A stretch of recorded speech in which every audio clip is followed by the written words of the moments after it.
लेकिन दो चीजें और, मैं इसलिए ये दोनों प्रश्न एक साथ लेता चल रहा हूं क्योंकि मैं एक साथ दोनों प्रश्न पूछ लूंगा, आप अपने हिसाब से आगे पीछे कर लिए।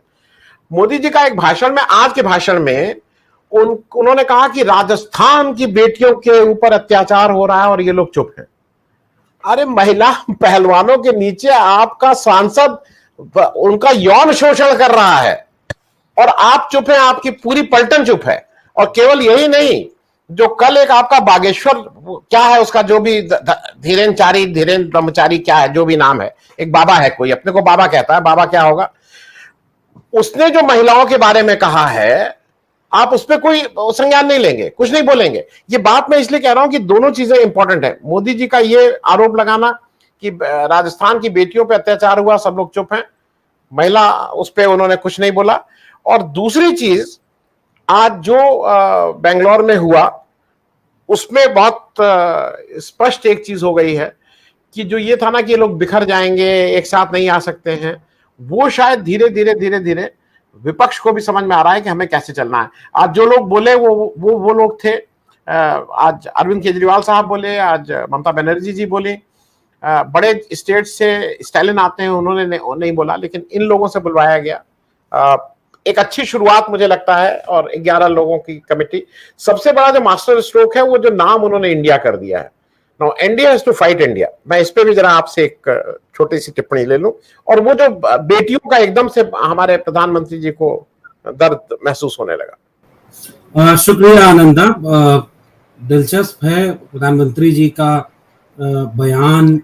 मतलब नेताओं के बयान तो ऐसे ऐसे होते रहे हैं कि किसी पार्टी के नेता को आप गाली दीजिए, भीख मांगने की बात करिए और फिर उसी पार्टी को ज्वाइन कर लीजिए, ये सब चलता रहा है राजनीति में।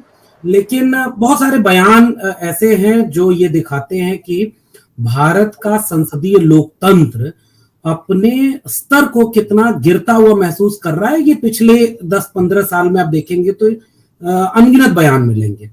और कई बड़े नेता जब होते हैं तो वो तो गालियों को गिन लेते हैं कि हमें तो 91 बार गालियां दी गई। तो नेताओं के मुंह से अपशब्द निकले या कुतर्क हो, ये कोई मतलब बहुत आश्चर्यजनक बात नहीं है। लेकिन यह मूल बात, चिंता की बात तब बन जाती है जब कोई नेता देश का प्रतिनिधित्व करने वाले बहुत बड़े ओहदे पर बैठा हो। ये चिंता की बात है। ये संसदीय लोकतंत्र के लिए चिंता की बात है, आइडिया ऑफ इंडिया के लिए चिंता की बात है कि एक बड़े ओहदे के व्यक्ति का जो की भाषा होनी चाहिए या उसका जो तर्क होना चाहिए, उसकी गंभीरता होनी चाहिए। इस पृष्ठभूमि पर, चूंकि मैं भाषा विज्ञान का विद्यार्थी हूं, तो मैं ये इस पूरी बातचीत को, राजनीति की भाषा को पढ़ने की कोशिश कर रहा हूं, राजनीति के तर्क को पढ़ने की कोशिश कर रहा हूं। तब मुझे दोनों स्तर पर बहुत निराशा महसूस हो रही। ये बात तो आप अपने राष्ट्रीय अध्यक्ष से बुलवा देते, ये गृह मंत्री जी इसके सिद्धहस्त हैं, वो बोल देते, अच्छा भी लगता है उनके मुंह से ये सब। लेकिन आप प्रधानमंत्री हैं। अब जैसे भाषा गिरी, अब जैसे तर्क में दो चीजें, एक तो आपने महिला वाला सवाल उठाया और उसका आपने एक इशारा भी कर दिया कि कैसे वो मतलब मैं उसमें हाथरस की बात भी जोड़ दूं, कन्नौज वाली जो बेटी है उसकी बात जोड़ दूं, उन्नाव वाली बेटी का, और तमाम ऐसी घटनाओं को जोड़ दें। इसके साथ एक तर्क और जोड़ा गया कि ये सारे लोग भ्रष्टाचारी और परिवारवादी हैं। और गृह मंत्री अमित शाह की 2 दिन पहले उत्तर प्रदेश की एक पार्टी है, और वही वाली पार्टी जिसकी भाषा इतनी खराब थी कि पता नहीं मुख्यमंत्री जी अभी तक भी उसे दिल से माफ कर पाए हैं कि नहीं, फिर भी गृह मंत्री जी फोटो खिंचवाते हैं और फोटो में एक तरफ पिता है, दूसरी तरफ पुत्र है, और ये गृह मंत्री ट्वीट कर रहे हैं। और जितने भी 36-35 जितने भी दल होंगे, उनमें इंक्लूडिंग भारतीय जनता पार्टी, कोई दल ऐसा नहीं होगा जिसमें उनकी परिभाषा के लिहाज से परिवारवादी दल ना हो। सारे दल लगभग वही हैं। तो तर्क कैसे, आप कितना उथला तर्क दे रहे हैं। गठबंधन वो करें तो वो सब भ्रष्टाचारी एक हो गए, परिवारवादी एक हो गए, अपनी पार्टी बचाने गए हैं। अब तो वो जो सीना तान के बोला गया था एक अकेला सब पर भारी है, तो वो तो बात हल्की हो गई। तो मैं इन कई चीजों को एक साथ जोड़ दूं अगर आनंद जी, तो मुझे लगता है कि बौखलाहट है, बेचैनी है, और पहले जो आत्मविश्वास दिखता था अब उसमें एक मतलब एक खिसियाहट दिख रही है, इसलिए वो बेटियों वाली बात है। अभी आप जो वीडियो चला रहे थे उसमें बंगाल का जिक्र आया, राजस्थान का जिक्र आएगा, मणिपुर का जिक्र नहीं आएगा। आपने अपने इंट्रो में भी ये बात जोड़ दी। यहीं से मैं भाषा के साथ तर्क को जोड़ करके ये कह रहा हूं कि जिसको आप जब, जैसे क्या होता है ना कि जब आप कहते हैं कि सामने जो शत्रु है वह बहुत कमजोर है, हम उससे डर नहीं रहे, लेकिन भाषा विज्ञान ये कहता है कि जैसे ही आप यह वाक्य बोल रहे हैं कि आप डर नहीं रहे, आपके अंतःचेतन में डर आ गया है, यानी आपने डर को कबूल कर लिया है। तो ये 2-3 चीजें ऐसी हैं जिसको लेकर के मैं पहली प्रतिक्रिया चुकी है, अभी हम लोग और बातचीत करेंगे तो और संदर्भ जुड़ेंगे। तो महिला वाला सवाल आपने पूछा, मैं उसमें परिवार वाला सवाल, भ्रष्टाचार वाला सवाल भी जोड़ दे रहा हूं। इन सारे अब ये प्रधानमंत्री जी का तो बयान था, मेरे दलित भाइयों पर कोई अत्याचार मत करो, मुझे मारो, मैं दिल से जिसे माफ नहीं करूंगा। और बाबा का जिक्र आपने कर दिया आनंद जी, पता नहीं वो बाबा कैसे है, मतलब संत न छोड़े संतई कोटिक मिले, संत वाली बात होती है। मुझे अपने पुरखे कबीर याद आते हैं कि माला तो कर में फिरे, जीभ फिरे मुख माई, और मनवा तो 34 फिरे, यह तो सुमरन नाई, और मन ना रंगायो रंगायो जोगी कपड़ा। तो मुझे पता नहीं, वो बहुत अपना आइडिया ऑफ इंडिया का जब कबीर का चश्मा पहनेंगे तो आपको ऐसा लगेगा कबीर 700 साल बाद के लिए भी बहुत कुछ लिख के गए हैं। ऐसे लोगों को बाबा क्या कहा जाए। लेकिन आपके पीछे संविधान की एक अच्छी सी तस्वीर दिख रही है, मेरे पीछे संविधान है। मुझे लगता है कि ये हम लोगों का विचार दिखाता है। और पैनल में जितने लोग बैठे हैं आप उनसे पूछ लीजिए, उनके लिए, और किसी भी धर्म का हो, किसी भी जाति का हो, वह व्यक्ति अगर थोड़ा भी आइडिया ऑफ इंडिया को समझता है, डेमोक्रेटिक सिस्टम को समझता है, वो अपने को भारतीय मानता है, तो उसके लिए सबसे ऊपर होगा भारत का संविधान। और ऐसे बाबा जो इनकी सिक्योरिटी में घूमते हैं और खुलेआम कहते हैं कि भारत का संविधान बदलना, इसे हिंदू राष्ट्र बनाना है, और उस पर कोई टिप्पणी नहीं। इसी विरोधाभास, इसी विडंबना, इसी विखंडन को हमारे यहां कहा गया है कि आप काफी कमजोर पड़ चुके हैं, आप काफी हताश हो रहे हैं। ये भाषा, ये तर्क निराशा और हताशा का है जो स्वतः खारिज होता है। जी, मैं ब्रिजेश जी, जरा डॉक्टर लक्ष्मण यादव बहुत दिनों बाद पकड़ में आए हैं, और जो मेरी सूचना है उसके अनुसार भाई विवाह बंधन में बने हैं, तो पारिवारिक जिम्मेदारियां भी शायद थी।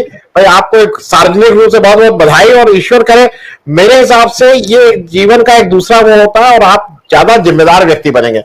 हर व्यक्ति को विवाह करना चाहिए हिंदुस्तान की उसमें अभिषेक जी का भी नहीं हुआ है, इनका भी विवाह कराना है, और विवाह कराने के बाद आपकी जिम्मेदारी बढ़ जाती है, ये फैक्ट है।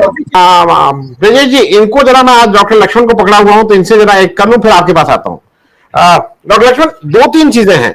एक तो अभिषेक जी, हमारे एक दर्शक ने थोड़ा स्ट्रॉन्ग ऑब्जेक्शन लिया है, वो कह रहे हैं लारा की बेइज्जती मत करिए, लारा का ऐसे लोगों के साथ कंपेयर करके, वो बड़ा बैट्समैन था, उसकी से बेइज्जती मत करिए, उसने उन्होंने ऑब्जेक्शन रजिस्टर किया है। मैं 2-3 चीजें एक साथ आपसे पूछ ले रहा हूं डॉक्टर यादव। एक तो क्या सोनिया गांधी के बेंगलोर पहुंचने से वो जो बाइंडिंग इफेक्ट था, वो जो चिपकने का जो प्रक्रिया होती है या जो एक साथ जोड़ने की प्रक्रिया होती है, उसने काम किया? वो थोड़ा इस बार अगर आप देख रहे थे तो बिखरी हुई नहीं थी, ये नहीं था कि कोई चला गया उसमें जैसे वो चले, बिखरा हुआ नहीं था, सब लोग बैठे थे, ठीक से बात हुई थी। और दूसरा, खड़गे जी ने बहुत साफ किया है कि कांग्रेस इसका नेतृत्व नहीं करना चाहती है। वो ये इस उसमें नहीं है कि आप मुझसे ही नेतृत्व कराइए। मुझे ऐसा लग रहा है कि एक स्थिति ऐसी हो रही है जहां पे नेचुरल नेतृत्व अपने आप को, चाहे वो करें चाहे ना करें, वो कांग्रेस, खड़गे जी और राहुल गांधी के पास अपने आप को कहीं ना कहीं लोग उनकी तरफ देख रहे हैं। एक तो प्रश्न यह है कांग्रेस वाला। दूसरा एक आपसे और है, राहुल गांधी ने एक बात और कही अपने संबोधन में, उन्होंने कहा कि ये ऑपोजिशन और बीजेपी के बीच की लड़ाई नहीं है। उन्होंने कहा ये लड़ाई है उसकी जो आवाज दबाने की कोशिश कर रहे हैं, ये उस विचारधारा और सोच के खिलाफ है, क्योंकि राहुल गांधी थोड़ा स्केल को बड़ा कर देते हैं। ये एक अच्छी बात है। मैं दोनों चीजों पे, ये लड़ाई क्या केवल ऑपोजिशन और बीजेपी की है, और दूसरी कांग्रेस वाली बात पे, डॉक्टर यादव।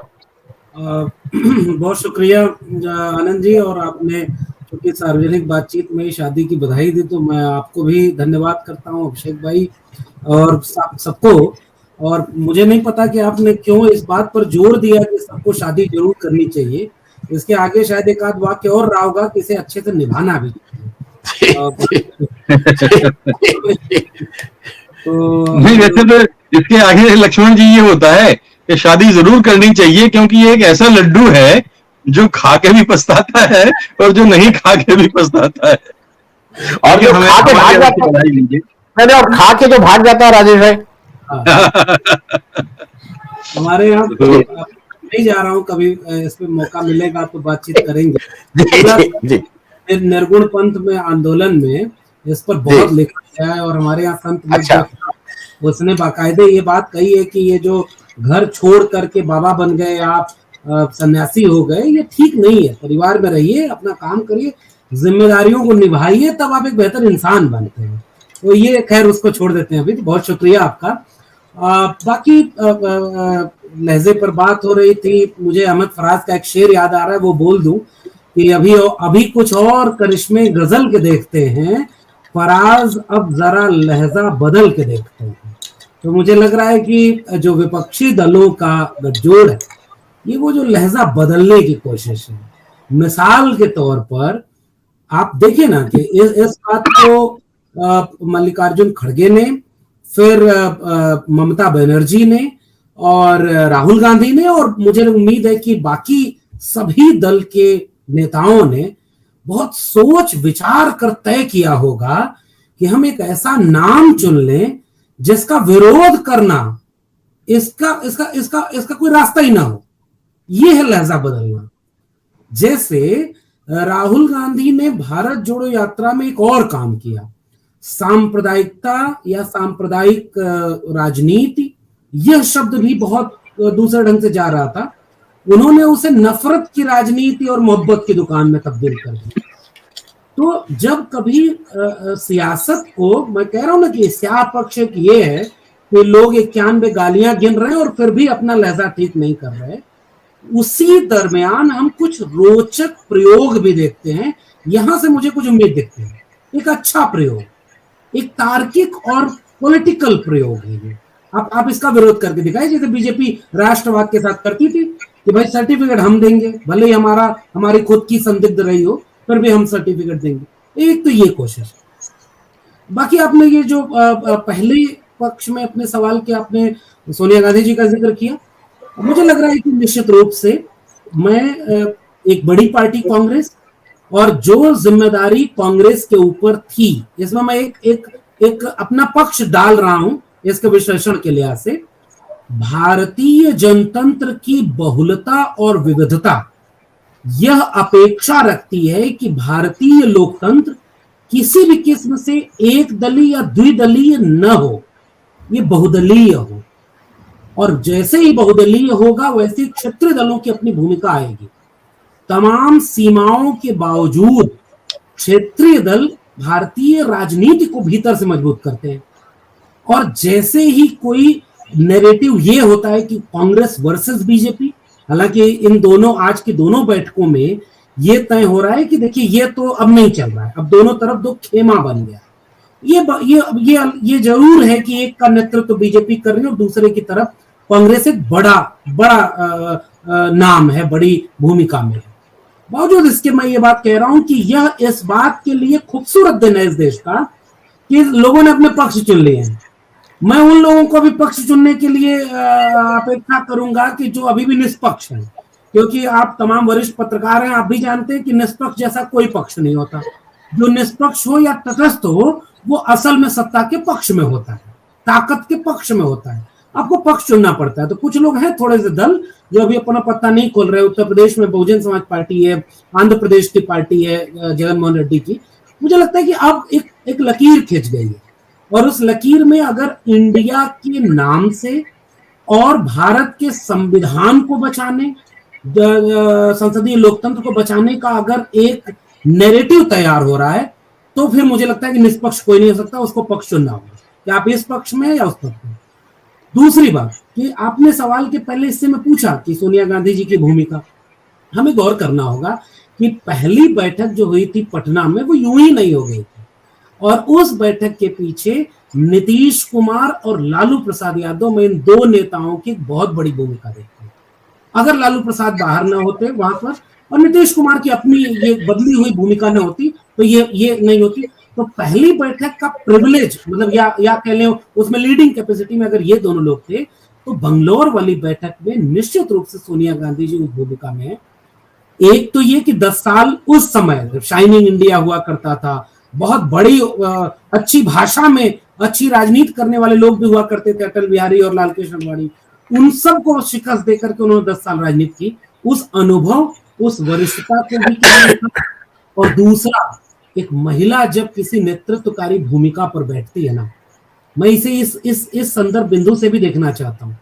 हमारे समाज में आज भी वंचित शोषित लोगों की आइडेंटिटी है, कभी वो आइडेंटिटी जाति है, कभी वो जेंडर है, कभी वो गरीबी अमीरी हो सकती है, गांव शहर हो सकता है।